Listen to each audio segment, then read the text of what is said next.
Hey everybody, it's Mike from The Mike Wagner Show. If you like The Mike Wagner Show and you want to make your own podcast, well, let me tell you about Anchor. First of all, it's free. Secondly, there's creation tools that allow you to record and edit your podcast right from your phone or computer. You can also add any song from Spotify directly to your episodes. The possibilities are endless. Anchor will distribute your podcast for you. You can be heard on Spotify, Apple Podcasts, many more. You can also make money from your podcast with no minimum listenership. It's everything you need to make a podcast in one place. So download the free Anchor app or go to Anchor FM to get started. The Mike Wagner Show is powered by Sonic Web Studios. Hi, this is Mia Mosinzia, also known as Mia No Time for Love. Check out my latest book, Missing, available in print and ebook formats on Amazon. It's now time for the Mike Wagner Show, powered by Sonic Web Studios and sponsored by international award-winning author Mia Mosinzia of Missing. The Mike Wagner Show can be heard on over 40 podcast platforms, as well as HamiltonRadio.net, Diamonds FM, and the MikeWagnerShow.com. We can be heard in over 100 countries, featuring over 1,000 well-known and amazing guests throughout the globe. And named one of the top 100 global podcasts in the New York Weekly Times, Hollywood Entertainment News, Los Angeles Weekly Times, Apple, and Chartable. So sit back and relax and enjoy another great episode of the award-winning Mike Wagner Show.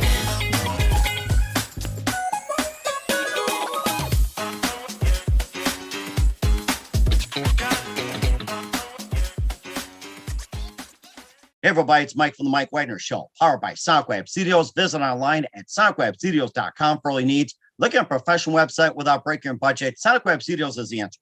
Sonic Web Studios offers fast, affordable custom web designs that blow the competition away.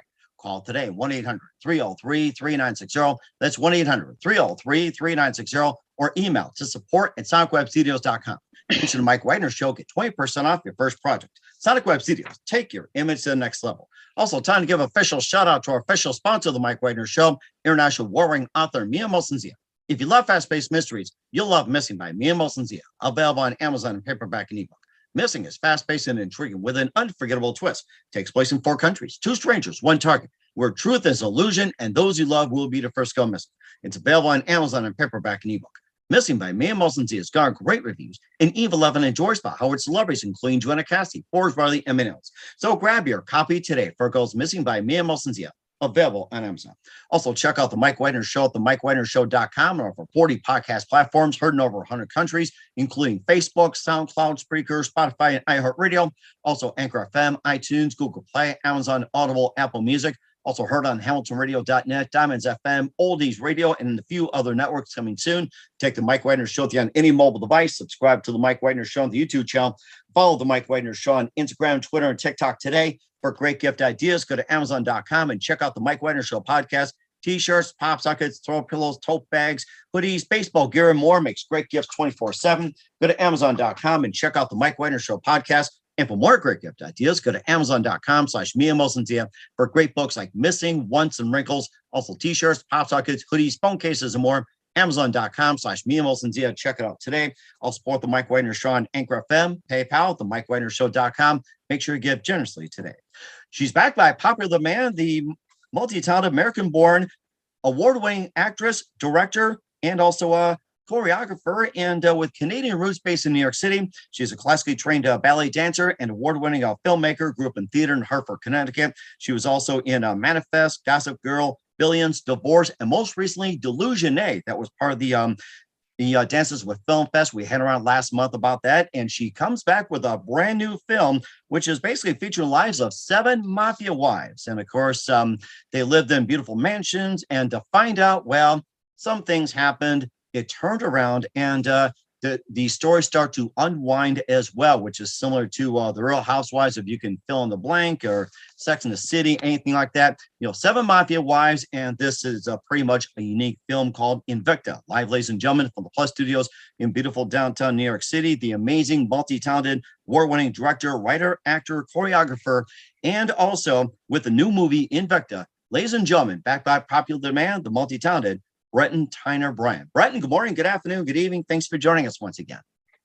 Hi, Mike. I'm so thrilled to be here. How you doing? Thanks for having me back. Well, it's great to have you on back as well, too. And Delusione, by the way, got some really good reviews. And of course, we'll talk about that in just a bit. You're an American-born, multi-award-winning director, writer, actor, choreographer, Canadian roots based in New York City. Also classically trained ballet dancer, award-winning filmmaker, grew up in Hartford, Connecticut. And also you're known for Manifest, Gossip Girls, Billions, Divorce, and most recently Delusione, which got some great reviews. Premiere at the Dancing with Film Fest in Los Angeles, we talked about last month, and your new movie, which is called Invicta, premiering at the end of this month at the La Jolla International Film Fest. And before we talk about that and Delusione, once again, very quickly, tell us how you got started. So I was a kid that like couldn't sit still, and I was my parents put me in sports, and I was like dancing in the, I was like playing little league dancing in the fields, dancing on the basketball court, dancing on the tennis court, like just abhorrently not doing what was supposed to be happening. And so I kind of begged them for dance lessons, and they put me in like tap and jazz and like community ballet. And I sort of was like, they're like, do it for a year. And I kind of turned my nose up at it, did it for a year. And then I was like, give me the real stuff. So I entered like serious ballet school when I was 8. And I was a really serious kid in that sphere, unless I was like doing impersonations of my very famous teachers. But yeah, I was like, I don't know, I was extreme about it. I was really intense about ballet school. Oh my goodness. And of course, that also carried over as well, too, in Manifest, Gossip Girl, Billions, Divorce, and also Delusione as well, too. And plus, you also won some awards as well, too. Thank you. Yeah, Delusione's had like a really amazing run. I'm just so grateful that like the LA community's gotten to see it through Dancing with Films. It was just like at Shoe Film Festival this past weekend in Los Angeles. It was nominated for Best Experimental Performance, and it's gotten a lot of attention. And I'm really grateful. We've had some really amazing reviews, and I just appreciate so much that people like take the time to watch it and write about it. But what's so amazing to me is like they can through words better describe this film than I can. I mean, I can, my chosen medium is definitely writing dialogue, and as a performer, actor, as well as a filmmaker, director. But I've been like so touched by the reviews that just like expound upon the feelings that I have for the film, but also the feelings I had as a performer in it and somebody making it. And I just want to give it a shout out to the team. Like the film would be nothing without them. It's a group effort for sure. And it's amazing. It's just getting this attention, this exposure, because, through pandemic, I mean, like there's been so many changes and rhythms, you never know what's going to happen. And to be honest, I wasn't expecting like any of this. I just made this film for like my own, like creative sanity. I knew I wanted people to see it, but I had no vision that it would like win awards or travel all over the world, which it has. So yeah, it's been pretty cool. And I'm very grateful. Mm-hmm. And also being a filmmaker as well, too. It's like that's something you're really passionate about. You've been involved in a number of projects as well, too. And of course, just tell us about, very briefly about Invicta as well, too. And how did that first come about? Sure. So Invicta is really interesting because the choreography was a movement that I originally created to music from Moulin Rouge for like a live evening production that I wasn't producing, but I was choreographing for. And I wasn't like thrilled with how the production values went down with it. Just because I'm picky about lighting, costume, and just like all of that. And so I knew I wanted to take that choreographic material and like either adapt it or like select certain elements of it and put that on camera. So that was like the origin of it. And we started in the dance studio really, and I took some people from that cast who'd done that live production, and then I added new people into it. It's an all-female cast, female presenting cast. It wasn't originally, and that's just kind of how it like worked out in terms of like who was available and who wasn't, and who kind of like matriculated out. So I brought in some new people, and it was really important to me, especially through Breton Follies, that we have like performers of all ages reflected. So I was really lucky to work with our lead, Sean Berman, who's originally a principal dancer with Australian Ballet. She's danced all over the world. She's also done like Broadway and cabaret performances, and to have people that are ages like, 70 plus all the way to like performers that are 19. So that's what's like a really sweet spot for me. And I love what the older performers bring to the table in terms of like their life experience, but also just like, what's etched into their faces of what they've seen and how they know how to sort of engage with the camera and engage with all of the other actors too. So that was, honestly, that's a sweet spot for me, because I don't know, there's always like, there's always 25-year-olds that want to perform in New York City. And it takes a little bit more effort and work to find people from different walks of life that have the availability and want to show themselves on camera. I think it's a really important message to put out there, that just to show everybody's experiences, not just to show like one group of people. And that's certainly interesting as well, too. We'll talk more about Invicta in just 1 minute. But first, listen to the Mike Wagner Show at the MikeWagnerShow.com, powered by Sonic Web Studios. Visit online at sonicwebstudios.com for all your needs. Look at a professional website without breaking your budget. Sonic Web Studios is the answer. Sonic Web Studios offers fast, affordable custom web designs that blow the competition away. Call today, 1-800-303-3960. That's 1-800-303-3960. Or email to support@sonicwebstudios.com. Mention the Mike Wagner Show, get 20% off your first project. Sonic Web Studios, take your image to the next level. Also, time to give official shout out to our official sponsor of the Mike Wagner Show, international award-winning author Mia Mosensia. If you love fast-paced mysteries, you'll love Missing by Mia Mosensia, available on Amazon paperback and ebook. Missing is fast-paced and intriguing with an unforgettable twist. It takes place in 4 countries, 2 strangers, 1 target, where truth is illusion and those you love will be the first go missing. It's available on Amazon and paperback and ebook.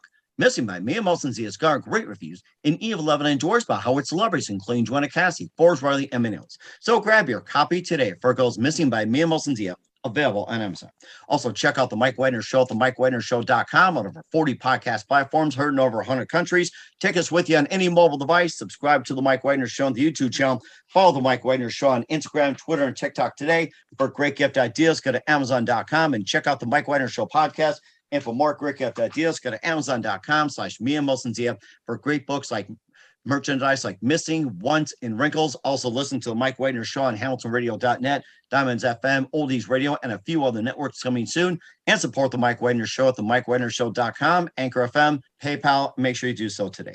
We're here with the amazing, multi-talented, American-born, multi-award-winning director, writer, actor, choreographer with Canadian roots based in New York City, Breton Tyner-Bryan here with the Mike Wagner Show, and we covered, how she got started, plus Delusione, which really got a number of awards, a lot of reviews, and going from Delusione over to Invicta, talked about how it came about as well too, and wins winning awards. Then this one appears to be setting the bar on this one, which take it to a new level, which is like 7 head mafia wives from across the U.S.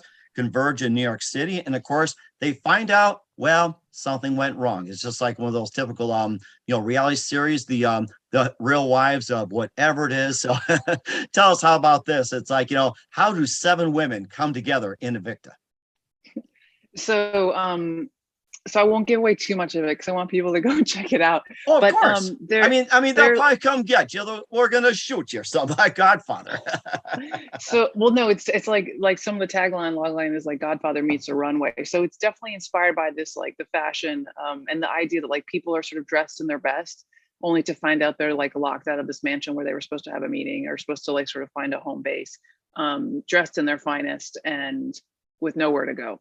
And sort of like they're wearing their value system, and you see that they're, they have to choose to either like be for each other, but they're really not. There's lots of alliances that are getting established, but it's about sort of like an undercover agent out of Miami that a young agent that sort of like infiltrates the wives by like having affairs with them, and that's sort of like we find out that person's an agent later on. But it's interesting to watch like what happens when the group is under pressure. I think that's a really interesting.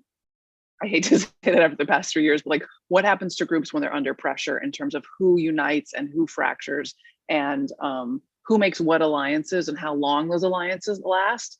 And you're sort of watching like people's egos try to survive. I think it's really about watching people's egos try to survive in the line of intimacy where people think they made an alliance, but then maybe they actually fall for someone, or maybe they get invested in a situation, whether it's like friendship or romantic love.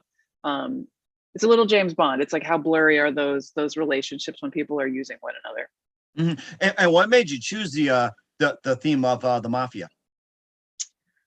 I don't know if there's like it just spoke to me. I just looked at them and I just knew. The way I have to say, like the way this cast behaved. I mean, they're all like, it's terrible, right? They're all like New York City performers with dance backgrounds. So they're already like, they're a feisty bunch. They're a scrappy bunch. They've done a lot to get to New York City, and they've done a lot more to survive here and to make work and to thrive, and to get hired. So like, bless them, they're amazing people, but they are very like particular individuals. They are very strong personalities. And when we first got into the studio and I had some like the older cast members and I brought some new people in, you could just see like who sort of like collects to one side and who's ready to go, sort of more contentious energy towards one another, and that just became, the alliances became very clear. And I sort of was transparent to some extent with the cast about leaning into who they are and their personalities. Everybody's dressed to reflect their personalities and to accentuate them. And I think that's really a strength that I bring to the table in terms of not asking people to be something they're not, but I'm either magnifying something or like, toning it to be whatever level we're looking for. Like for example, like Sue Sable almost is like the sweetest woman ever. And we really leaned into this like villainous character for her. And she had a blast with it, so it's just sort of like pulling out different parts of people's personalities and letting them run with it, have a great time with it. And seeing other like more maternal moments and romantic moments come through. And I it makes me think, like you said, about like reality TV a little bit, or like you put people in the house and then you see how they behave and react. And it's almost like a Big Brother Survivor kind of things. Don't ask me to be on that show, guys. Don't ask me. Thank you. Even you offer me $1 million, I will not do it. I have no desire to be in that like voyeur. I'm more the director voyeur, to be in that voyeuristic space. But I mean, it's interesting too. I think as a director, people walk in the room and, if you're listening energetically and physically, like they're telling you exactly who they are from the first like 5 seconds they walk in. And I knew everybody that we were working with. And I think what's cool too is like generationally, we have performers from like 70 plus to like age 19. And that was really important to me to show people's experience, like the life experience, the different life experience, and how we can generationally like relate to one another and come together, and the value that everybody has a valuable experience and opinion to share regardless of age. It's always been like a really big tenet of what of storytelling for me. So yeah. Mm-hmm. And also too, back in the day that we dealt with the generation gap, with grace, style, and intrigue and everything else. But nowadays it seems like there's like just tension. Do you think do you think there's like more of that tension, or do you think people are just starting to learn to appreciate the generational gaps? That's been talked about a lot. I mean, I can only speak to my personal experience on that one, so I don't like piss off a whole bunch of people. But I just, I love knowledge. And I love spirit and energy. And I think kindergartners have something to teach me. I mean, I've taught for 20 years. I think the 3-year-old has something to teach me. I think the 75-year-old, the 91-year-old has something to teach me. And I think so. I think what we're talking about more is community. Instead of like placing value based on age, can we place it based on knowledge, experience, kindness? Can we honor kindness and the value of kindness as we share with one another? Because I think if we value kindness, then we're not really like judging where it's coming from. You know what I mean? We're not putting a face to what kindness should look like or value. But for me personally, I love knowledge. And, regardless of what someone looks like, if they have knowledge, I am wholeheartedly interested and attracted to spending time with that person and learning from them. And I think there's all different types of knowledge. Like nobody knows everything. And I think there's a lot of lessons in this life you have to figure out on your own. But I truly, truly value my friends that are quite a bit older than me. And I just always have. I also grew up, I grew up in the ballet world where like everybody who had the knowledge was like, my teachers were in their 60s when I met them. That was, and I'm 8, I'm 10, 12. And so I come from that sort of environment already that is valuing somebody who's older, that has experience. And I think, culture is cyclical and it's trendy at times with what's valued and what's taboo, and what's important in language and what's not. And I think it's a shame to disregard or to throw away knowledge or information, especially based on gender. I think if somebody has something you want to learn, go talk to them. And you might make a friend for life. You never know. And I think that's a really important thing too. I mean, there's people that I've worked with that are like much older than me that are always telling me like they look up to me, which I would never expect. But I think it's like you never know how valuable an exchange is for the other person. Or I have friends that are, like early 20s that I find just to be so wise, and they provide me with such insight just because who they are. So obviously, I mean, I could go on and on about age, but yeah, I kind of think age is irrelevant. And I think it's really important to honor people's wisdom and knowledge, if that's what you're interested in. If you're interested in something else, then don't listen to me. But yeah, exactly right. And just like the movie Invicta as well too, like you got the age ranges as well too. And what can people learn from the movie or get out of it? I think the movie's really enticing, and I think that we're looking at a polarization. It's actually exactly what you just sort of talked about in terms of like what alliances are made and then fractured based on age. Actually, there's a there's a romantic alliance that exists between two people from very different age backgrounds, we'll say. And just watching how people choose sides versus what we could do to actually come together as a community. So it's really just a reflection of human behavior, like you said, and you know what it's like for that individual that is that's like ostracized, and what it's also like for the people who like stayed in the group but don't actually really agree with that majority or don't really want to be a part of it, but they stay out of fear. So those are definitely themes that are explored there. That's really interesting too. And where can we find the movie Invicta and all your other works? Sure. So Invicta is going to have its world premiere on July 30th, 2022 at the La Jolla International Fashion Film Festival in La Jolla. That's produced by founding artistic director Fred Sweet. And we are nominated, let me see if I can get this right. We're nominated for Best Fashion Dance, Best Cinematography, Best Music, and Best Cast Ensemble, which goes to all the performers in this film. I'm not in this film, so this time I got, so like this is my third or fourth time returning to La Jolla.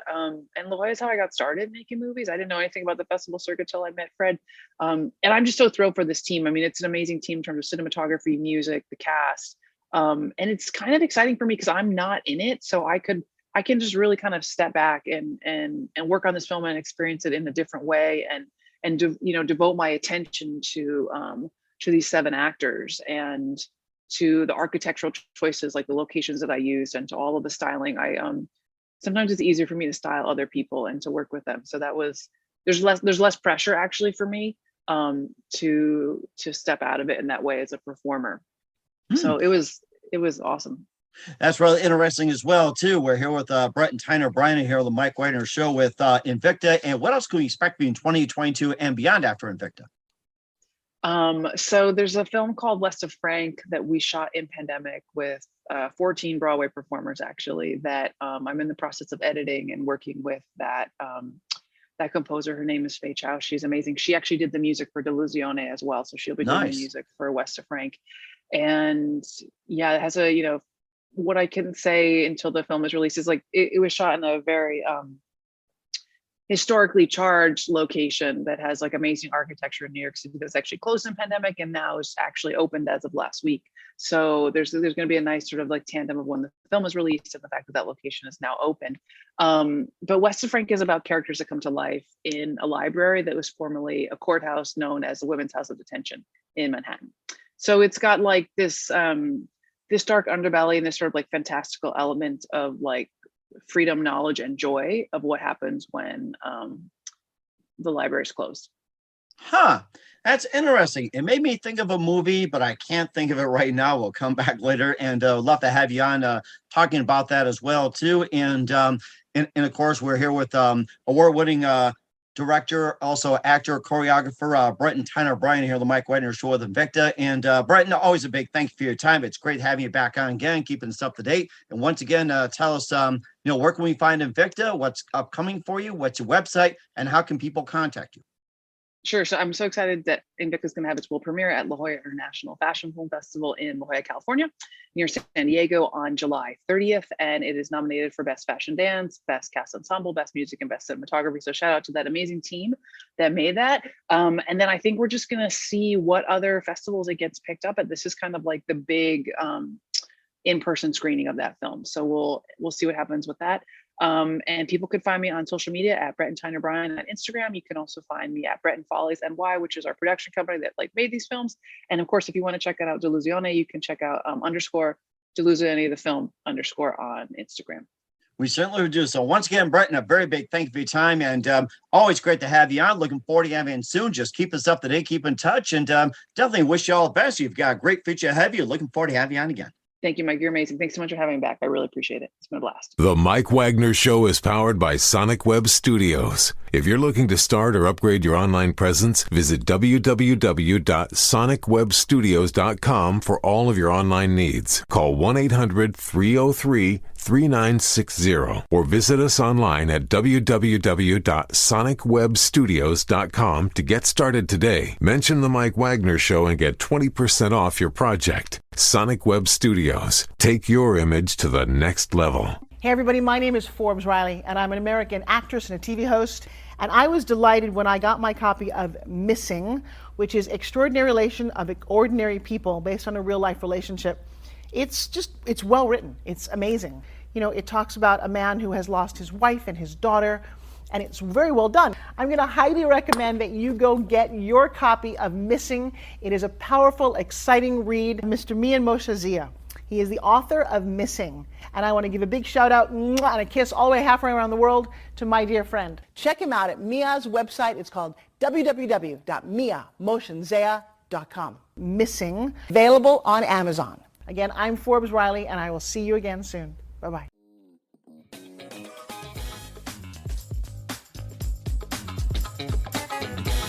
Thanks for listening to The Mike Wagner Show. Brought to you by international award-winning author Mia Mohsen Zia of Missing. And powered by Sonic Web Studios. Be sure to join us again on over 40 podcast platforms. And of course on the MikeWagnerShow.com, HamiltonRadio.net, and Diamonds FM. Don't forget to support our program with a generous donation at the MikeWagnerShow.com. Thanks for listening.